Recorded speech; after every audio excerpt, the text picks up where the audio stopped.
Hi there, it's Donovan.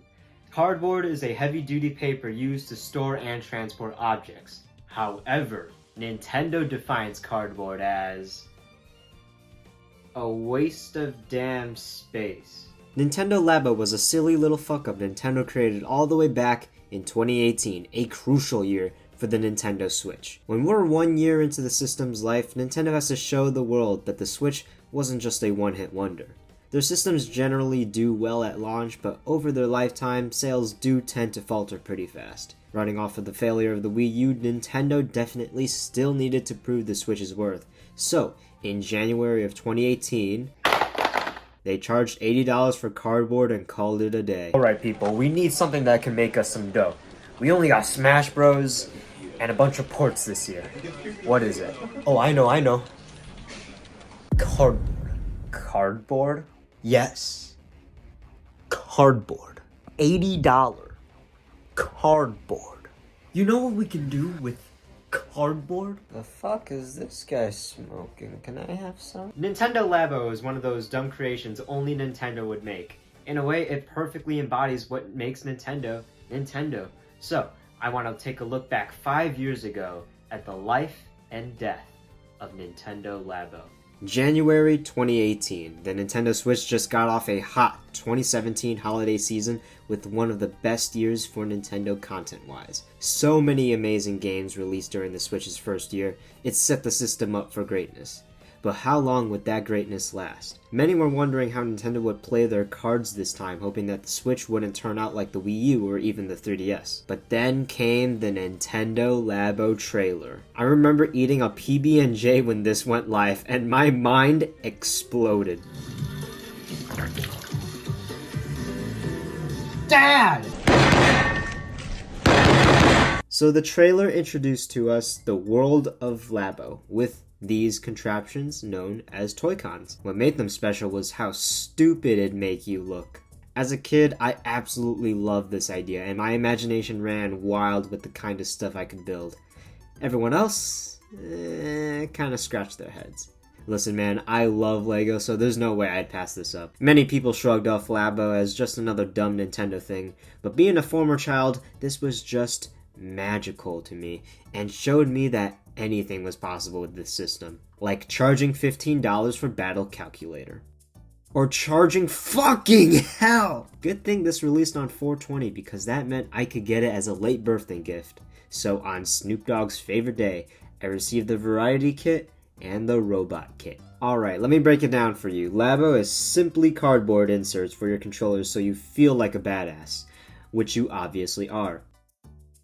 They made glasses. You gotta build these contraptions first, then, once completed, you are able to play these games with your contraptions and hopefully not waste your money. That was the first mistake when you purchased this item. Alright, I'll give this to Labo. The process of building the Toy-Cons are actually really damn good, and give very thorough instructions of what you're building. The models are very detailed, explanations are clear, animations are stupid crisp and clean. It makes for a very user-friendly experience similar to that of Lego. Also, the fucking music does not need to go this hard. This game has a damn soundtrack. It's cardboard. Every time I look at cardboard, the noise keeps getting louder and louder. Oh no. Oh hell no. And quite honestly, it's pretty fun to build. It's especially satisfying to see how everything comes together, and coupled with the helpful and friendly instructions, Labo in a way rivals the construction fun of Legos. Now it's time to play with. Wait a minute, what's Discover? Okay, so the Discover tab is dedicated to explaining how your Labo creations actually work. It's all thanks to this useless black strip at the bottom of everyone's right Joy-Con, the IR motion camera. I swear everyone forgets this feature even exists. The IR camera is able to detect the movement and shape of these little white strips on the components of the Toy-Con, and is how Labo is able to function. The Joy-Cons also use their gyroscopes and accelerometers to detect basic movements of the Toy-Con, and the use of HD Rumble is actually pretty awesome considering that it's being suppressed by cardboard. Yep, I'm really fishing. They explain all this stuff through these little characters where they each have their own personalities, hobbies, families, taxes, a 9 to 5 minimum wage job, dead relatives, the fear of death, And that's the Discover tab. Now for the meat and potatoes, how do we play with the Toy-Con?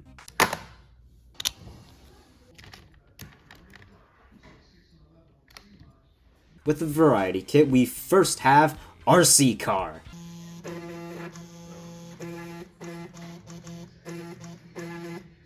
First, we have fishing. Insert the Joy-Cons into the Toy-Con rod and place the Switch console inside this thing. Then, just fish. I feel like I'm gonna snap this in half.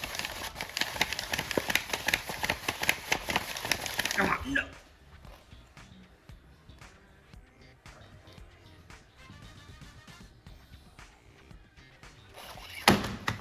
Yeah, fishing is fun. For like 2 minutes. The HD rumble features are actually used extremely well for the rod, replicating the feeling of tugging. The rod also makes this reeling noise, which is pretty cool. Other than that, yeah, it's just fishing. You're still holeless.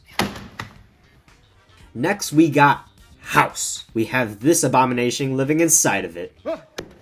There's actually a lot of fun Easter eggs inside the house. For example, we have Napoleon from Nintendo's old Hanafuda cards. You can use motion to shake around the demon, which is fun, but we also have these little gizmos.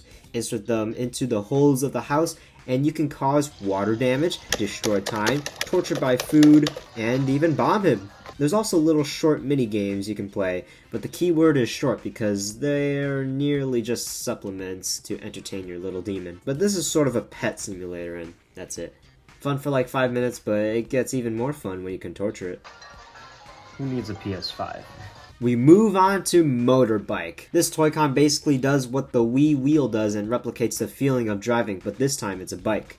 It's constructed very cleverly, but I gotta be honest, I can fucking snap this in half if I turn too hard. So when we get to the game, we can drive on an obstacle course. And that's it. So much better than Gran Turismo. God. You can probably tell that all of the games in Labo use the concepts of the Toy-Cons very well, and it is mind-blowing that these contraptions actually work. But the problem is that these games feel like tech demos and nothing more. Anyways, this ain't the last of the damn motorbike. It's fucking piano time! The construction of this is pretty clever. The keys have the white strip on the back and the IR camera catches the movement. With the piano you can...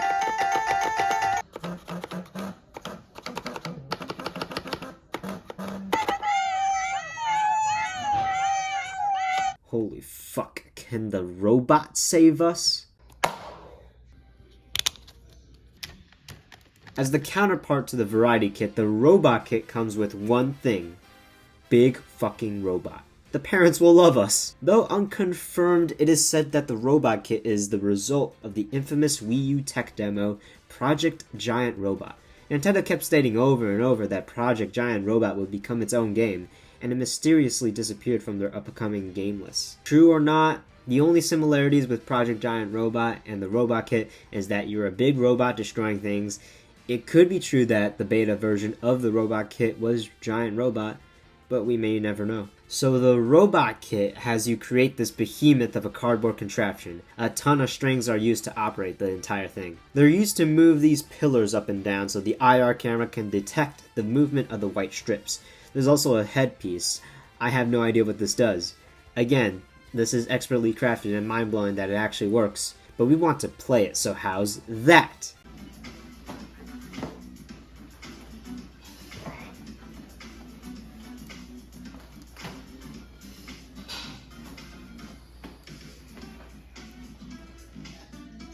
Yeah, so the last time I wore this was like 5 years ago, and it doesn't fit anymore.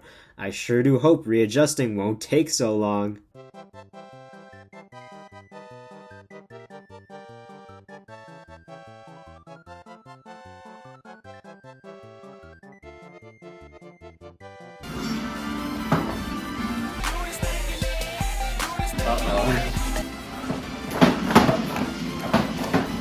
Yep, just gonna be doing this. Oh.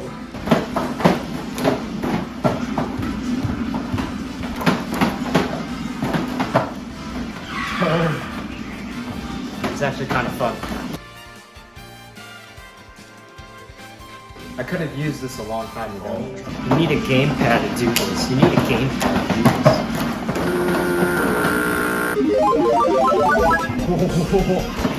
No, don't do it! You son of a bitch!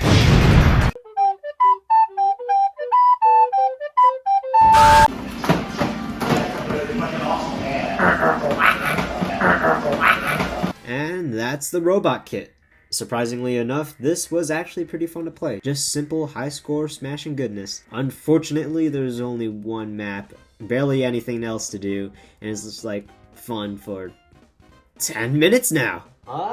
That's 8 minutes more than the rest of them. There's a 2-player battle mode that requires you to make a second mistake. Again, while these Toy-Cons are great at showing the ingenuity of the Joy-Cons and are pretty fun to build, the games don't have much substance to keep me coming back.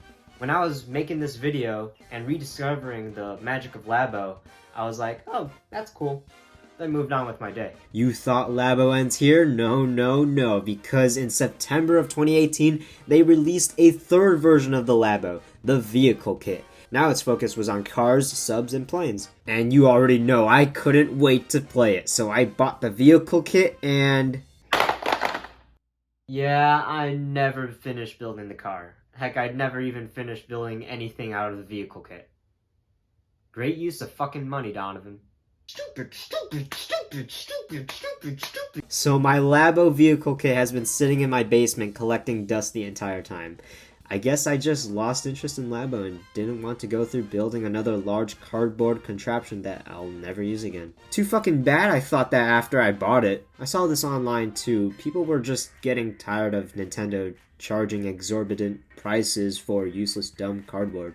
Along with the fact that 2018 was a pretty light year for the Switch, cause all we got that year were just Wii U ports. We just wanted new games, not fucking cardboard! Son of a bitch! So anyways, fuck the Vehicle Kit. Nintendo Labo ain't done yet because Nintendo released an update for Mario Kart 8 Deluxe introducing Labo compatibility. Actually never tried this with Mario Kart 8 throughout the entire time I've ever owned Labo. So let's see if I can actually win some races. I can play online with this. My VR is going down. I'm the only person in the world that's ever used this. I'm pretty sure. Honestly, this thing feels like it's going to snap in half. It will snap in half the moment I lose. If only Nintendo updated the messages so it can say, instead of saying I'm using tilt controls, I'm using fucking Labo. So basically what I mean is that they should add a feature where it says I'm a fucking virgin. The view is a bit closer so we get more of Metal Peach ass. Oh no. Oh no. Okay, I figured out how to use items.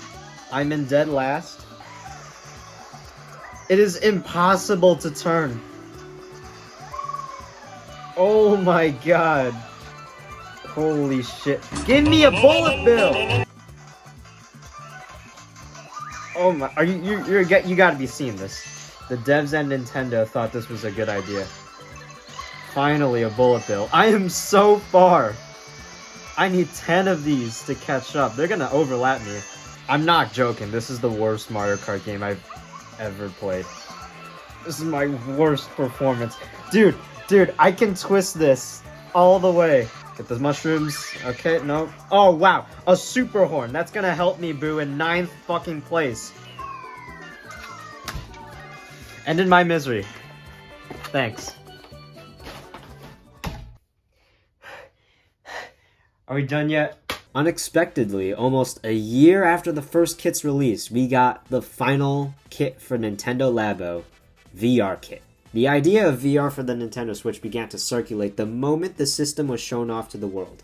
Around December of 2016, Nintendo filed some patents detailing how the Switch would work in a VR setting. And a little over 2 years later, that patent would become reality. The VR Kit was Nintendo's next endeavor with Labo. You can become a bird, a drawing elephant, a camera, this thing. You can straight up be a gun. A a lot more people were interested in the VR kit, wondering how the Nintendo Switch would be able to produce VR.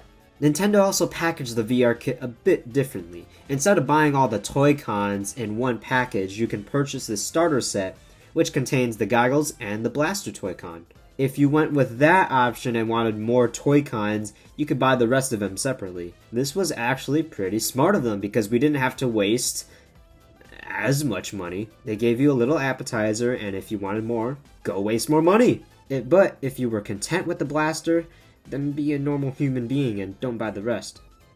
Too fucking bad I'm an idiot. I was really interested in VR for the Switch, so like the dumbass I am, I bought the full VR kit in its entirety, and only built the wind pedal Toy-Con and made the camera Toy-Con for this video.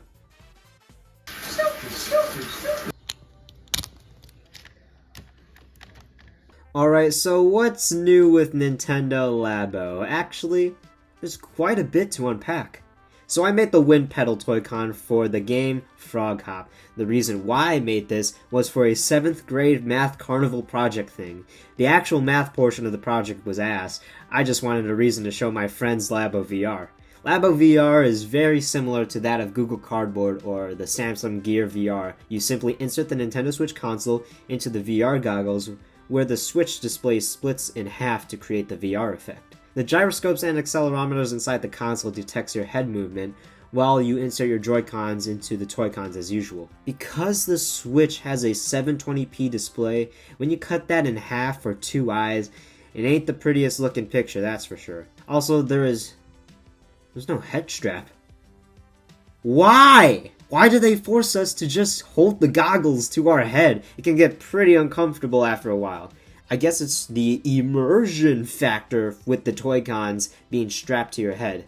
You are the gun after all. So Frog Hop is another simple shoot for the high score game where you're placed in VR as a frog and you hop with the wind pedal to avoid getting sacked in the face by bear balls.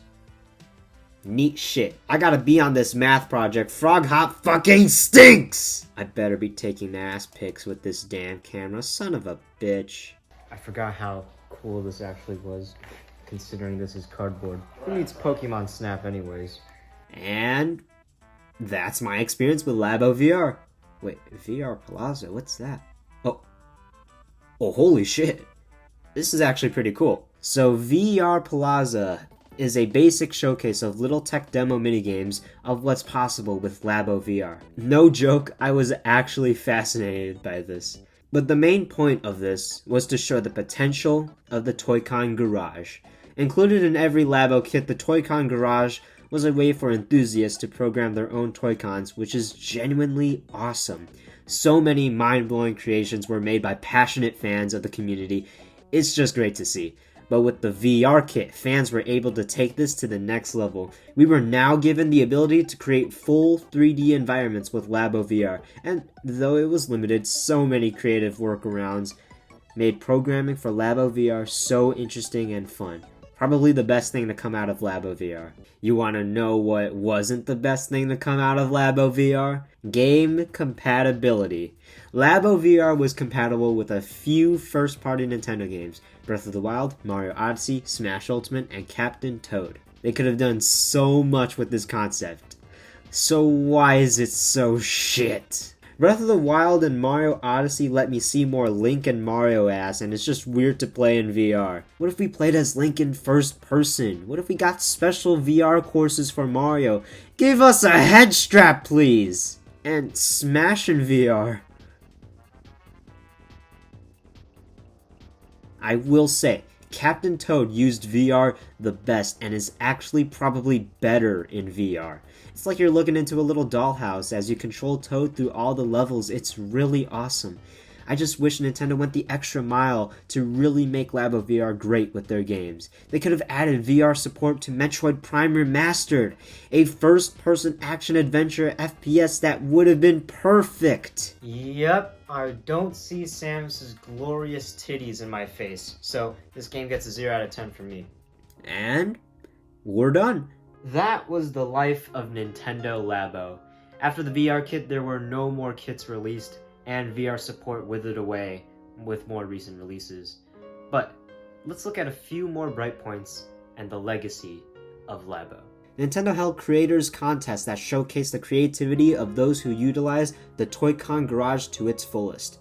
The uniqueness of the Joy-Cons and the awesome concept of Toy-Cons led to an explosion of creativity among fans. 5 winners received a special edition Nintendo Labo Switch, and it looks so weird and cool. The VR kit Toy-Con Garage is said to be the basis of Game Builder Garage, which uses a lot of the same assets from the Toy-Con Garage and offers a user-friendly interface to get people to learn how to code games. Again, the imaginations of many exploded and has led to the creations of fun little games, even with the limitations of the software. And it probably inspired many kids to get into game development. Unfortunately, Nintendo has almost entirely erased Labo from their site and has discontinued their quirky little experiment, and probably sold around 2 to 3 million Labos across the world. I liked Labo. I thought it was such a unique idea and a thing only Nintendo would do. Honestly, I have great memories with Labo. I wasn't expecting anything deep with these games. I think they're perfect for Labo and showing the endless possibilities of what can be done with the Toy-Con concept and Joy-Cons. But they're so short and forgettable, and is probably why Labo has been collecting dust for many players. But even with all its faults, Labo is still something truly special, and has probably sparked the minds of many creators and future ones as well. Unfortunately, I have not financially recovered from wasting all this money on cardboard. I'm homeless.